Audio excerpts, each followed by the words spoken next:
Hello and welcome to another episode of Top Deck, the series where we take a look at some of the leading TCG deck lists. On today we have Stephen Roberts, who managed to take home a second place spot with this Salamangreat list. So this was the Rhyl regional in the UK. I think there were 6 rounds for this event, and he decided to take Salamangreat, which is pretty nice. It's one of the decks that was super popular earlier in the year.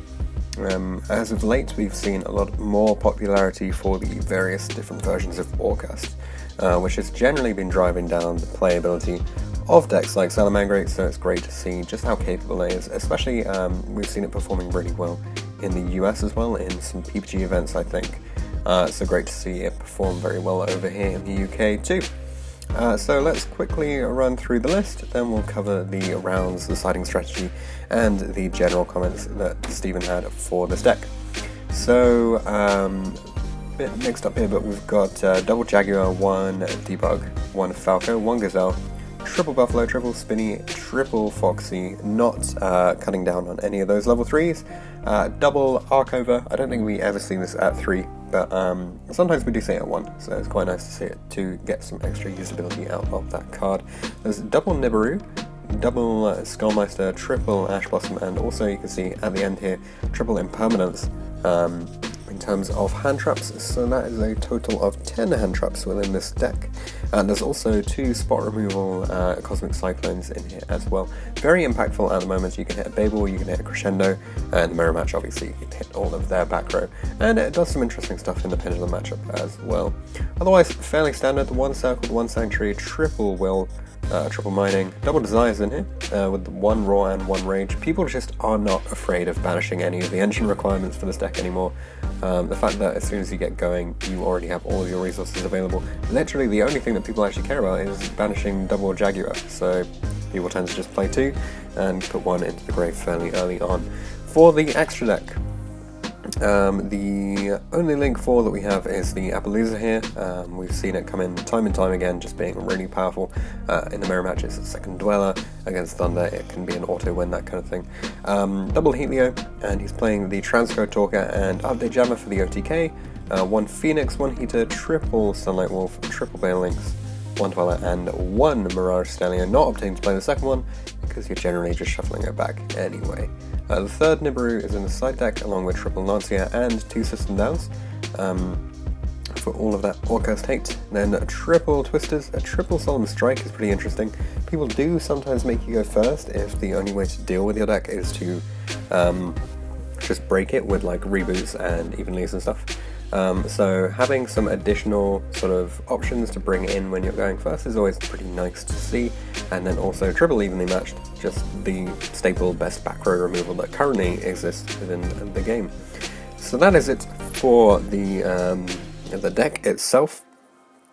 In terms of the strategies applied to this, so we've got siding strategies for 4 different types of decks. So first off is back row or control decks. Obviously putting in the twins and taking out the 2 Nibiru and 1 Skullmeister. When you're going second, he's actually taking out the second Skullmeister and a couple of Imperms as well in order to accommodate the 3 evenly matched in there. For the mirror match, so going first, the Solemn Strike is really impactful in this matchup. If you can take away their first committed play to the board, the deck really runs out of steam unless they open like Will or something.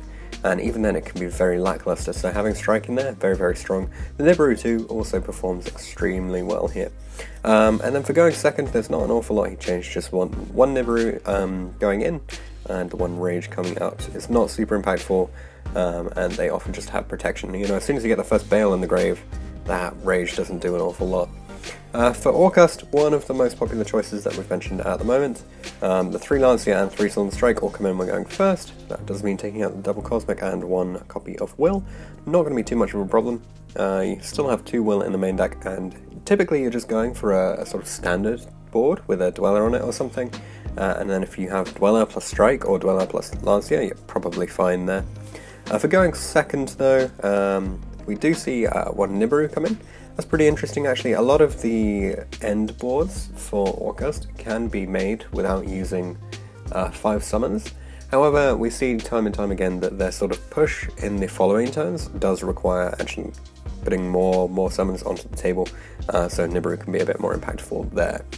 Triple Lancea still there, and the double system down, basically an auto win if you can resolve it. So the Rage coming out, triple Imperm coming out, and double Skullmeister coming out for going second. I think that's pretty interesting actually, the fact that you'd remove the Skullmeisters there. And then finally we have the siding strategy for the combo decks.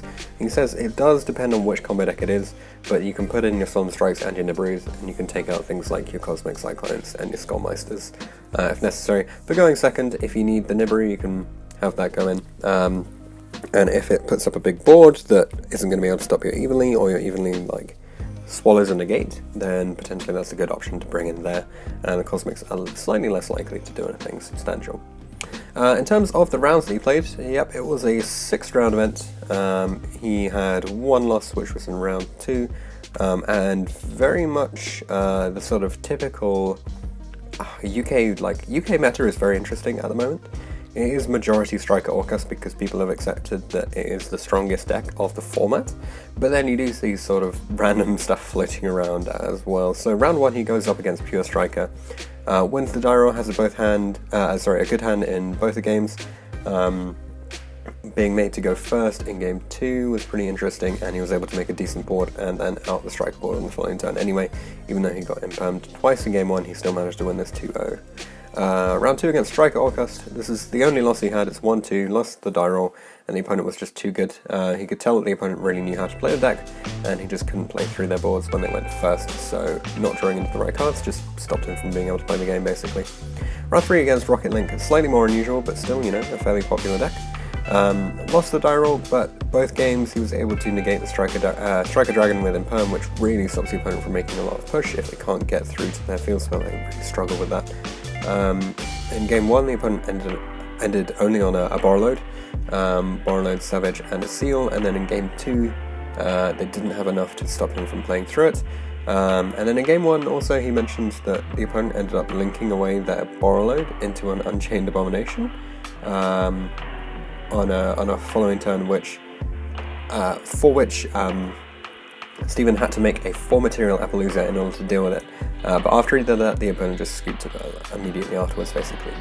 Round 4 against Striker Orcust, so more common matchup here. 2-0, winning the die roll and making standard board with a few disruptions in the start, and having a really great follow-up. However, the opponent made a Bomber on their turn to break the board, for which Stephen had a Skullmeister, so he was able to stop the opponent from triggering it 2 turns in a row with their Gizmek, and eventually he outed the Topologic Bowler and then just won from there. Game 2, he says he thinks the opponent's hand wasn't very great, so he eventually just killed him on the following turn because they weren't able to combo off very well. Round 5, Block Rock BA. So this has taken up a lot of hype recently, I want to say. Block Dragon versions of Burning Abyss, or specifically just rank 3 Graveyard Spam, which tries to end on the Fossil Diner, and some kind of protection, has really taken off in the last couple of weeks. It's super popular in terms of a strategy because it's so much fun, and we're seeing it just flood UK regionals. So he won the die roll here. His board was pretty poor on the first turn, just using Buffalo to make Bailings, discarding a Foxy to draw the 2, and then using Desires to draw 2. But off the 4 draws and the rest of his hand, he had no other Salamangreat cards, but he did have a Nibiru and a Skullmeister, which entirely shut down the opponent's turn. So he just ended with the opponent having a huge Nibiru token, because he managed to tribute off 6 of the opponent's monsters and a Bailings, which is really nuts. On the following turn, he managed to top deck another Foxy, which he discarded for the one already in grave, and then Norwood and Ash made a Stallion out of the token, and the opponent scooped from there, because they just lost all of their resources. The deck doesn't throw up a lot of protection for the Nibiru, so it kind of sucks when that happens.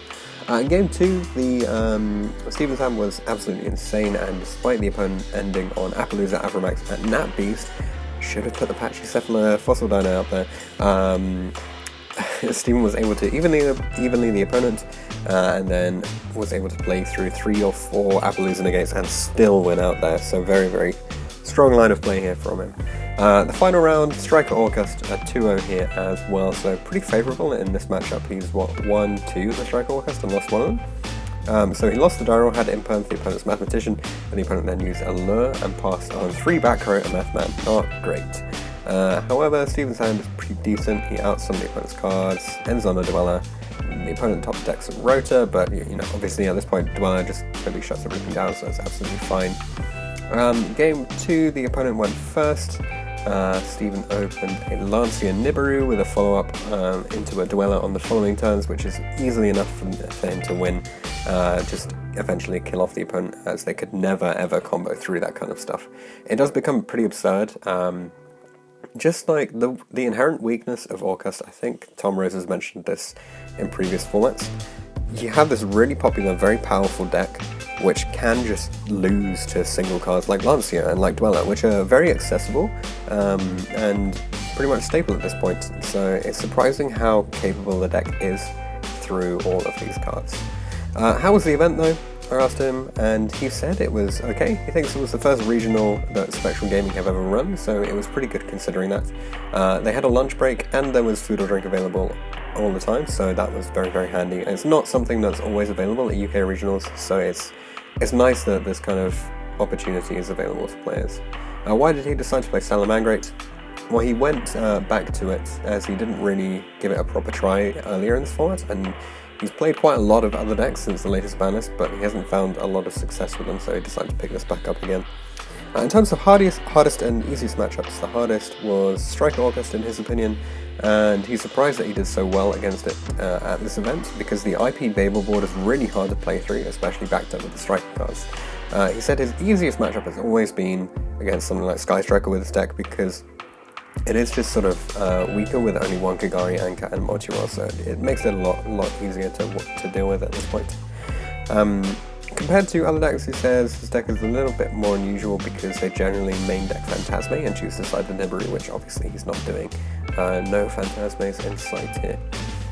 He said it really helped him because he was able to beat the combo or the Orcust decks, because they weren't expecting him to main deck the Nibiru in game 1, and it also really helped to stop them from making the board, because when you lose the die roll, or even after they've broken your board, he thinks Phantasme is kind of lackluster. It conflicts with your impermanence.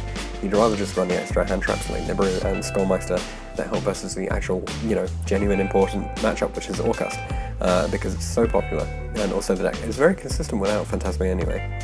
In terms of changes, he can't really think of anything at the moment, but it doesn't matter too much because there's going to be a balance or something different before the next regional that he attends anyway.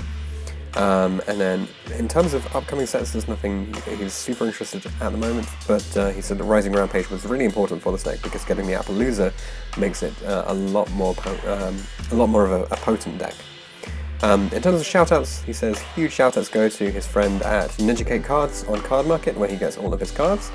His friends Jara, Connor, Luke, James, Owen, Callum Cook for helping him with the deck and giving him some advice. Josh from his locals for getting first place with Heroes, and once again he gives a huge thanks to this channel, so thanks very much for coming on, Stephen, and sharing all of your insights again. It's always great to have community support for the channel and you guys giving us the full set of information as you compete and manage to do so well at these different events. Just some additional comments from him. He said it's nice to get another top, again with his last one being with Lunalight Orcust at the end of the previous format, after not having a lot of success so far with this one, and he thinks that he can probably keep it up in the future. He's looking forward to seeing what the next one is going to be like with the upcoming ban list, and of course in the future we will see the new Master Rule update having a very, very big impact on how the format progresses. So thanks for coming on, thanks for checking out this list. What do you guys think about this Salamangreat list? Are there any changes that you guys would make? Let me know in the comment section down below. Don't forget you can grab this list from the description and start playing on it right away. There's a dueling button link in the description. Grab the deck, try it for yourself, and let me know what you think. I'll see you guys in the next video.